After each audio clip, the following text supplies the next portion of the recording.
Muy buenas a todos, ¿cómo están? Bienvenidos acá una vez más a otro video en el canal. Mi nombre es Guillermo y hoy quería hacer un video de esos de opinión que no suelo hacer mucho, pero que sé que a ustedes a veces les gusta ver, no sé, lo que pienso y mi opinión sobre ciertos temas, ¿no? Lo hice con el tema de las políticas de Nvidia y sobre Vega y vi que ustedes, bueno, comentaron bastante sus videos. Entonces, bueno, hoy quería hablar de un tema también relacionado con AMD, ¿no? Que he estado leyendo bastante en sitios como Reddit. Yo entro mucho a Reddit, en los foros, sobre todo. También bastante en grupos de Facebook, también. Y por supuesto, en canales de YouTube, ¿no? Canales de YouTube que hablan sobre estos temas. Y me parecía, bueno, pertinente dar mi opinión y mi versión al respecto. Y es sobre el tema de AMD y la retrocompatibilidad de los procesadores, ¿no? O sea, la retrocompatibilidad de las placas madre, mejor dicho, con las nuevas generaciones de procesadores. Evidentemente este video no es para hablar sobre rumores de Ryzen 3000, ni leaks, ni filtraciones, ni nada de eso. A mí no me gusta mucho hablar sobre filtraciones y sobre cosas que no son concretas. Pero en este caso sí creo pertinente aclarar este tema porque ya antes de que pase nada, ya la gente está en muchos lugares opinando de mala manera y sin criterio. Como ustedes saben, AMD dijo que, bueno, sus placas madre AM4 iban a tener compatibilidad con todos los productos hasta por lo menos 2020. Y al final nos encontramos con que, bueno, ahora en la salida de los Ryzen 3000, ¿no? De la tercera generación de Ryzen, se especula, se anda diciendo, se rumorea que esto no va a ser tan así. Y ya las redes explotaron, ya YouTube explotó, ya los foros y los grupos de Facebook explotaron diciendo no, sí, porque AMD no es como lo promete, que Ryzen 3000 no va a ser para todo el mundo. Y ya un montón de títulos con mucho clickbait de ese tipo, ¿no? Y en realidad no es tan así. En realidad mi opinión es que no es tan así. Mi opinión es que AMD lo único que hizo fue decir, bueno, los procesadores AM4, los procesadores Ryzen van a ser compatibles con AM4.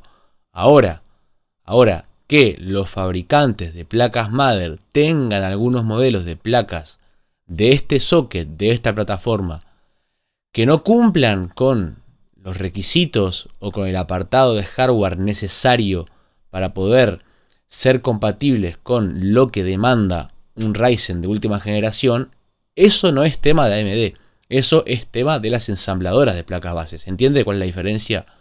O sea, nosotros nos quejábamos, ¿no? Los usuarios nos quejábamos porque Intel, cuando sacó el Core i9 9900K, sacó un chipset especializado y hasta un socket distinto. O sea, en realidad el socket es igual, es el mismo socket, pero sí precisás menester una placa Z390 de manera compulsoria si querés montar un Core i9 9900K.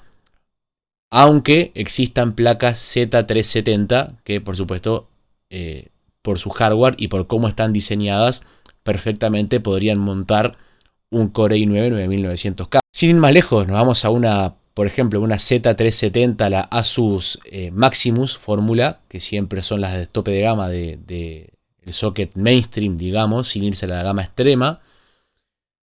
Son placas madre que son buenísimas. Evidentemente, esa madre soportaría, aunque sea de chipset Z370, soportaría sin problemas un procesador i9 9900K. Pero acá sí fue Intel quien dijo, no, vamos a sacar una serie de placas madre nuevas con un chipset nuevo por un solo modelo de procesador.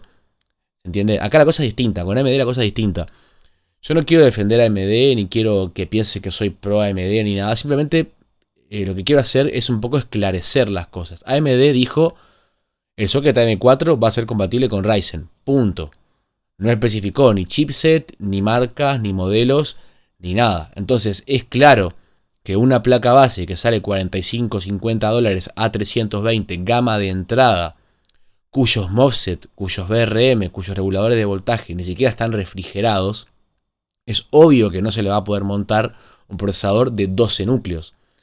Técnicamente sí se podría, pero en realidad la placa madre, quién sabe cuánto puede durar. Una placa base que está pensada, diseñada para procesadores de bajo consumo, procesadores económicos, si se le coloca un procesador de semejante calibre como un posible procesador de 12 núcleos o de 14 núcleos o de los que sean que vaya a tener Ryzen tercera generación, evidentemente la placa base al poco tiempo se va a romper, se va a estropear, los MOSFET se van a quemar, los reguladores de voltaje se van a fundir, digo, los VRM no van a soportar semejante potencia y la placa base evidentemente va a manejar unas temperaturas terribles y al poco tiempo se va a estropear.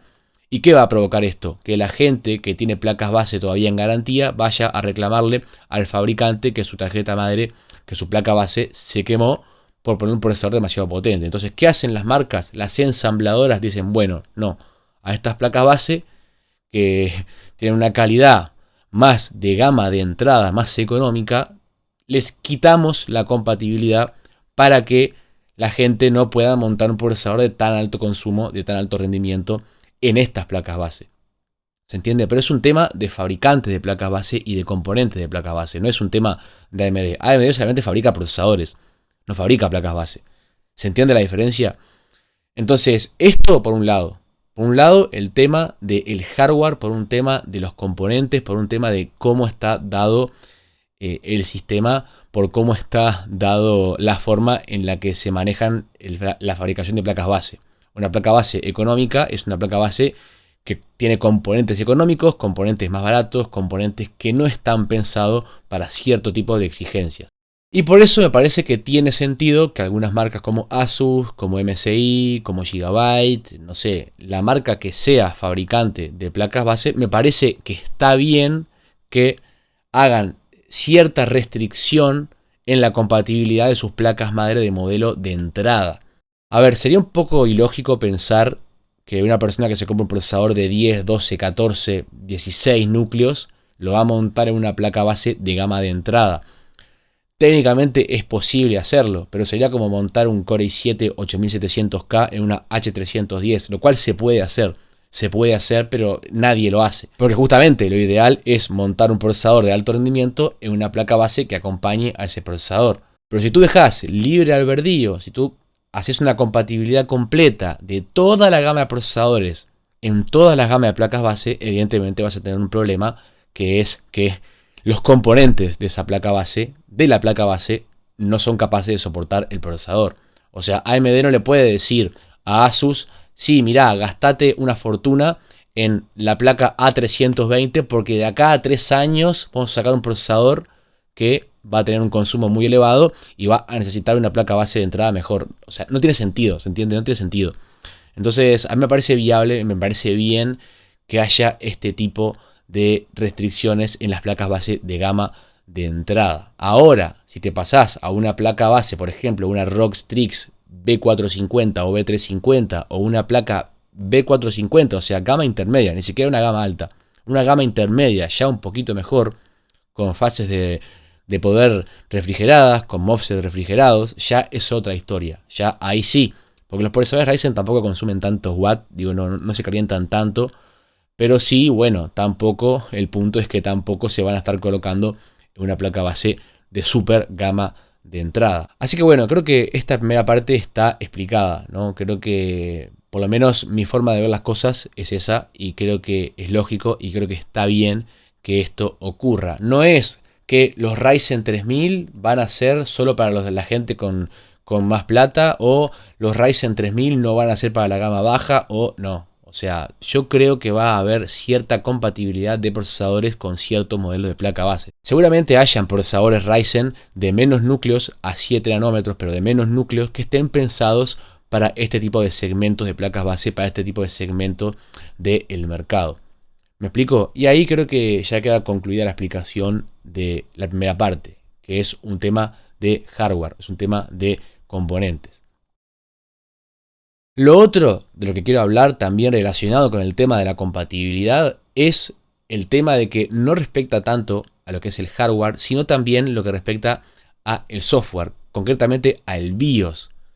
Si una placa madre tiene un BIOS con una capacidad limitada, o sea, una capacidad de almacenamiento de datos, acá yo no soy tampoco tan experto en el tema y quizá esté equivocado, quizá mi versión evidentemente no sea la verdad absoluta, pero tiene sentido que las placas base actuales tengan una capacidad limitada en su almacenamiento de datos de BIOS. Entonces, al tener una capacidad limitada en su almacenamiento de datos en el BIOS de la placa base, evidentemente la información de todos los códigos, de todos los procesadores, de todas las generaciones, quizá no entren, o sea, el espacio de almacenamiento de la placa base, de memoria interna de la placa base, no tenga la capacidad para almacenar 3 códigos de 3 generaciones de procesadores. ¿Y qué puede generar todo este problema? Bueno, que al actualizar una placa base B350 o X370, o sea, placas de primera generación de Ryzen que ya son compatibles con la segunda generación de dichos procesadores, al actualizarse para ser compatibles con la tercera generación, quizá pierdan en esa versión de BIOS la compatibilidad con la primera generación. A ver, explicándolo en otras palabras, yo tengo una placa base, por ejemplo, X370, que me la compré con un Ryzen 7 1700X, y quiero pasarme a un Ryzen 3000, bueno, actualizo el BIOS, entonces pierdo la compatibilidad con la primera generación de Ryzen. Todo esto puede ser una especulación mía, quizá no sea cierto, quizá estés hablando por hablar, pero creo que puede ser una limitante. Entonces, llegado el caso de que tú actualices a un Ryzen tercera generación y después quieras vender la placa base, como mucho tendrás que reflashear el BIOS a una versión anterior para que la placa base vuelva a ser compatible con la primera generación. O sea, me parece posible y me parece viable que las placas base de primera generación no tengan una capacidad de BIOS de almacenamiento lo suficientemente grande como para poder albergar los códigos de las 3 generaciones de Ryzen. Me parece algo que tiene sentido y que puede pasar. Ojo, yo esto tampoco lo aseguro, esto es simplemente una especulación mía que yo hago. Pero bueno, a lo que quiero llegar con este video, con esta explicación, es un poco a esclarecer todo esto de lo que se habla, ¿no? De que sí, que AMD nos mintió, porque AMD nos dijo que las placas base van a ser compatibles. No. O sea, AMD dijo, la plataforma AM4 va a ser compatible con nuestros productos hasta 2020, por lo menos. Entonces, esto se va a cumplir. O sea, si tenés una placa base medianamente buena, vas a poder actualizar.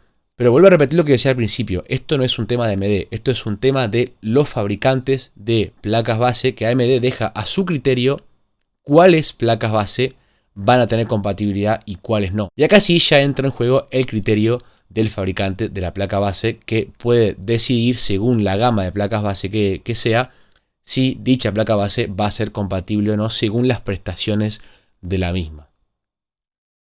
¿Se entendió? Y bueno, creo que por ahí lo voy dejando. Creo que es importante que nos informemos bien. Creo que es importante que hablemos con propiedad. Creo que es importante que le busquemos el sentido a las cosas. Que antes de repetir como loros y de publicar en grupos de Facebook y de repetir como loros en todos los medios cosas que no sabemos si son ciertas, si van a pasar, es importante buscarle el sentido a las cosas para que la comunidad en sí no se mantenga mal informada y tratar de, por lo menos, como digo, buscarle el sentido a las cosas, ¿no? Buscarle el sentido a las cosas. O sea, yo creo que AMD viene haciendo las cosas muy bien en el apartado de procesadores y no creo que la vayan a embarrar de esa manera.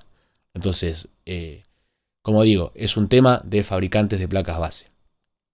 Así que bueno, creo que por acá voy dejando el video. Espero que les haya gustado, que les haya sido útil la información. Si el video les gustó, apreciaría mucho que lo apoyaran con un me gusta para que más gente pueda verlo. Y si el contenido de mi canal les gusta, los invito como siempre a que miren mis videos anteriores y que además, por supuesto, se suscriban, que es gratis y van a poder disfrutar de mucho más material de este tipo en el futuro. Así que bueno, mi nombre es Guillermo y yo me despido de todos ustedes y los veo hasta la próxima.